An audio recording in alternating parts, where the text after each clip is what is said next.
सब कहानियाँ अल्लाह के हाथ में हैं, फिर परेशानी कैसी। वो जो परिंदों को हवा में तन्हा थामता है, वही आपके मुस्तकबिल को भी थाम लेगा। इसका ज़िम्मा भी वही ले लेगा। गिले शिकवे ज़िंदगी से सुकून को ख़त्म कर देते हैं। जो गुज़र गया उसे भूल जाएं। जिसने दुख दिया उसे माफ़ कर दें। जिसको माफ़ नहीं कर पा रहे उसका मामला अल्लाह पे छोड़ दें। यूँ आप पुरसुकून हो जाएंगे। प्रोफेसर ने एक शादीशुदा लड़की को खड़ा किया और कहा कि आप ब्लैक बोर्ड पर ऐसे 25-30 लोगों के नाम लिखो जो तुम्हें सबसे ज़्यादा प्यारे हों। लड़की ने पहले तो अपने ख़ानदान के लोगों के नाम लिखे, फिर अपने सगे रिश्तेदार, दोस्तों, पड़ोसी और साथियों के नाम लिख दिए। अब प्रोफेसर ने उसमें से कोई भी कम पसंद वाले 5 नाम मिटाने के लिए कहा। लड़की ने अपने दोस्तों के नाम मिटा दिए। प्रोफेसर ने और 5 नाम मिटाने के लिए कहा। लड़की ने थोड़ा सोचकर अपने पड़ोसियों के नाम मिटा दिए।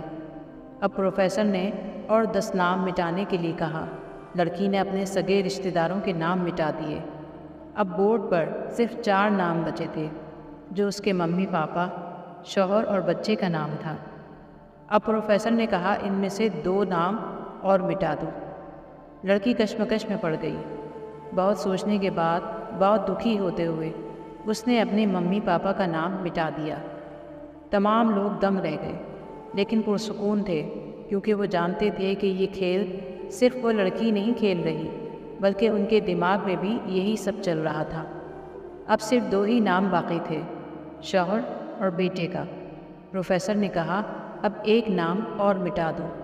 लड़की अब सहमी सी रह गई। बहुत सोचने के बाद रोते हुए अपने बेटे का नाम काट दिया। प्रोफेसर ने इस लड़की से कहा तुम अपनी जगह पर जाकर बैठ जाओ, और सबकी तरफ गौर से देखा और पूछा क्या कोई बता सकता है कि ऐसा क्यों हुआ कि सिर्फ शौहर का ही नाम बोर्ड पर रह गया। सब खामोश रहे। फिर प्रोफेसर ने उस लड़की से पूछा इसकी क्या वजह है।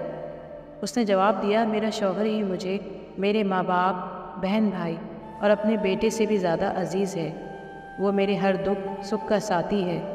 मैं उससे हर वो बात शेयर कर सकती हूँ जो मैंने अपने बेटे या किसी से भी शेयर नहीं कर सकती। मैं अपनी ज़िंदगी से अपना नाम मिटा सकती हूँ, मगर अपने शौहर का नाम कभी नहीं मिटा सकती। बीवी घर की मालिका होती है, पाँव की जूती नहीं। औरत के अंदर 4 सिफ़ात मौजूद हैं जो उसको विलायत तक ले जा सकती हैं। औरत रोती बहुत है। अगर औरत का रोना उम्मत के लिए हो तो उम्मत में दीन जिंदा हो जाए। औरत बोलती बहुत है। अगर औरत का बोलना दावत इल्लाह के लिए हो तो उम्मत दावत देने वाली बन जाए। औरत के अंदर मनवाने वाली सिफ़ात मौजूद हैं। अगर औरत अल्लाह के रास्ते के लिए मनवाए तो कामयाबी मिल जाए। औरत बहुत सब्र करने वाली है। अगर दीन की मशक्क़तों पर सब्र करने वाली बन जाए तो इस औरत का दीन निखर जाए। अल्लाह से मांगना हर किसी को नसीब नहीं होता। अगर तुम मांग रहे हो तो अल्लाह की दी हुई तौफीक से है, तो बस फिर उदास मत हो। जिसने तौफीक दी है वो बेहतरीन मुकर्रर करदा वक्त पर आपको फराहम कर देगा। यकीन रखें आपकी दुआएं सुनी जा रही हैं रब के यहाँ। बस कबूलियत के मेयार और अंदाज़ ज़रा मुख्तलिफ हैं, जो हम समझने में देर कर देते हैं। जानते हो सब्र क्या है? जब किसी को किसी की सख्त बातें याद आएं तो वो भीगी आँखों को अपने हाथों की हथेलियों से सख्ती से रगड़कर आसमान की तरफ देख के मुस्कुरा दे कि मेरे रब मेरी इस तकलीफ़ का मुझे बेहतरीन अजर देना।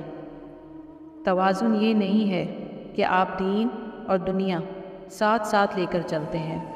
तवाज़ुन ये है कि आप दीन को दुनिया पर तरजीह देते हुए ज़्यादा इन्वेस्टमेंट आखिरत के लिए करते हैं। ए ईमान वालों, दीन में पूरे के पूरे दाखिल हो जाओ, दीन में मुकम्मल उतर जाओ और दुनिया को महज ज़रूरत के मुताबिक इस्तेमाल करो। ये बैलेंस है। दीन और दुनिया को बराबर करके एक ही पल्ले में रख देना बैलेंस नहीं है।